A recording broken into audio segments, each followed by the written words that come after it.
Sadhguru wants you to believe that the purpose of life is to be entertained by the idea that you and God are one.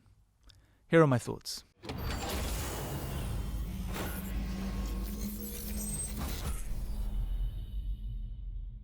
Okay guys, so in this short video, I want to share my thoughts on Sadhguru and his views on the purpose of life. Now, just before I do this, if you haven't already, make sure to subscribe and click the notification bell so you're up to date with all of the regular content that I'm posting on the channel. That being said, what I want to discuss today is Sadhguru's views on the purpose of life. Now, if you guys don't know already, Sadhguru seems to be this new age spiritual leader who's quite popular amongst the West, very popular online, and he basically talks a lot about the purpose of life and sort of spiritual things.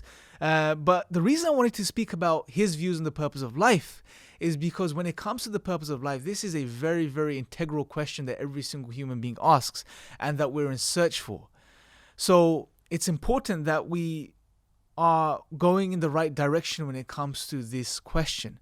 Now, what he does, and before I share my thoughts on it, let me just play you his clip on this particular issue. And is there a God-given purpose? What if God does not know you exist? No, I'm just asking by chance.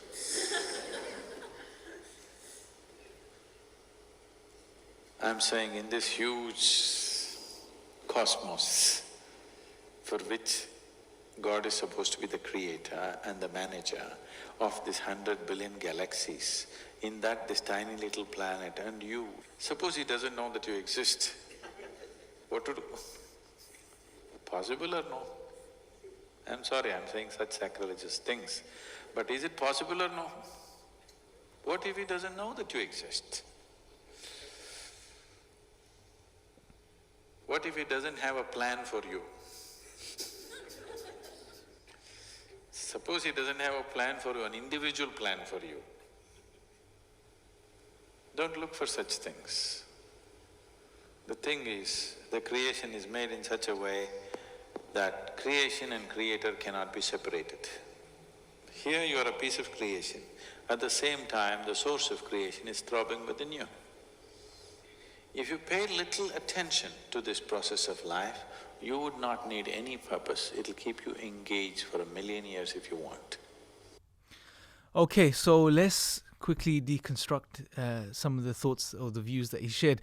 Now, first and foremost, he begins by suggesting or getting people to do a little thought experiment by thinking about the idea that maybe God does not know you exist.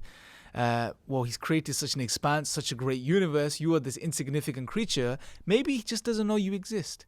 Now, straight off the bat, something does not add up there, something doesn't sit right. How can the creator of everything not know what he created? It just doesn't really add up. Even as limited human beings, when we make something, we know what we made very well.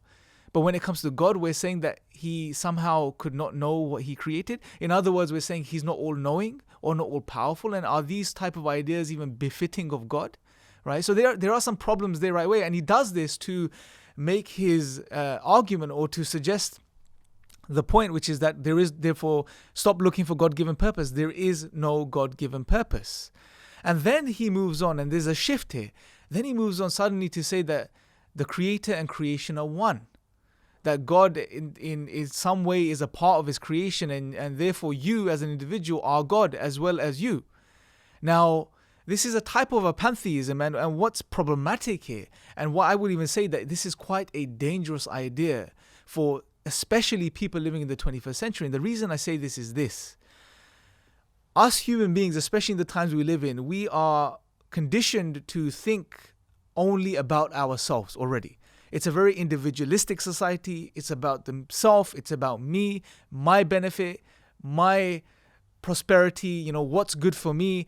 We live in a very selfish world, in a world where the ego is being expressed already a lot. And it's already quite disastrous for the human being. But taking that type of human being who's coming out of atheism and maybe other types of materialism and naturalism and realizing, okay, there is a need for spirituality. Now you give them ideas such as that you are God or God is a part of you. This may be appealing. Hence, people are inclining towards these views. But just because something is appealing, it doesn't mean it's good for you. Now imagine this type of person who is already conditioned to think about the self and that in a very individualistic, egotistical type of way, now give this person the idea that he is God, it's not going to help the situation. It's going to make it worse. Right? It's just not going to help these people in any way, shape, or form in the long run. On top of this, another thing this is doing is when someone is suggested the idea that you are God and God is you, or God is a part of you in some way, and especially and this is delivered in a way to someone to tell them that they don't have any God-given purpose, that this is in some way the purpose is to know this and to reflect over this and to come to understand this. This is now cutting the human being off their true purpose. Every single human being, it is our nature to submit and to worship and to follow. We are looking for this. We are looking for our Creator. God created us with a very clear purpose. And in the Quran and in scriptures prior, but especially in the Quran, the final revelation from God, which is preserved and which is for the whole of humanity, not only for the Muslims or only for a certain group of people. These are misconceptions. This way of life, Islam, is for the whole of humanity. In it, God clarifies that God created us to worship Him, to know Him, to thank Him and praise Him, express gratitude to Him. And in doing so, the human being finds balance and finds peace and finds tranquility.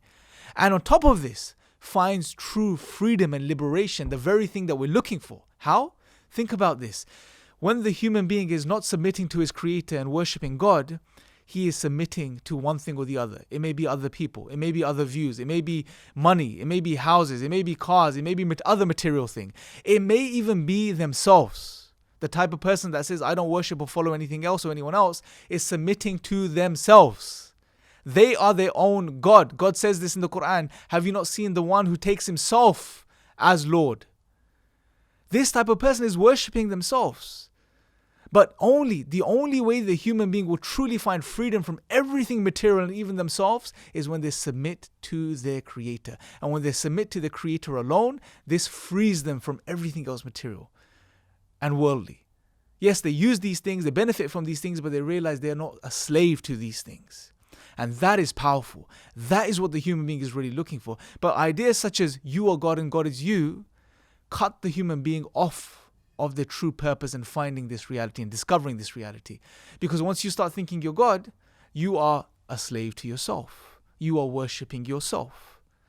Exactly what the Quran says. And these views will not lead to happiness or peace or tranquility in any way, shape or form. They may delude us and keep us entertained for some time and make us feel good and proud about ourselves, but they're not going to do any good.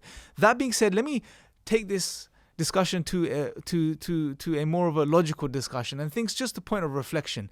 Think about this whole concept of God being you and you being God. Can we even entertain, or how can we even say that the Creator, who is perfect, God by definition, most of us would agree, hopefully, is that He is a perfect being who created everything that exists, and everything other than God is not perfect because it's creation. How could we say that a perfect being becomes a part of the imperfect? And if he somehow was to become a part of the imperfect, would he remain God? He would no longer be perfect because he is imperfect. How does that even make sense? How could we say that an eternal being who has no beginning, who has no end, as we've established in other videos, now becomes a part of the finite? If he becomes a part of the finite, is he eternal anymore? Does that even make sense? Right? All of these things just are not befitting of the majesty of God. God is the Creator. He is eternal. This is why in the Islamic tradition, what we believe is that God is distinct and disjoint from His creation. He created everything, but He is not a part of His creation. He is uniquely one. There is nothing like Him. I mean, think about it from a limited human perspective. When we make something, when you make a table, do you become the table? Or when you make a chair, do you become the chair? Of course not. Then how can we say such a thing about God? By greater reason, it just doesn't make any sense. So I really encourage people, those that are really sincerely seeking and searching for the purpose of life and what life is all about and who God is to really consider Islam. Because Islam is a way of life for the whole of humanity. You know, what Islam teaches us, what God has told us, is not only in line with our rational faculties, but it's in line with our nature. It will make sense on many different levels.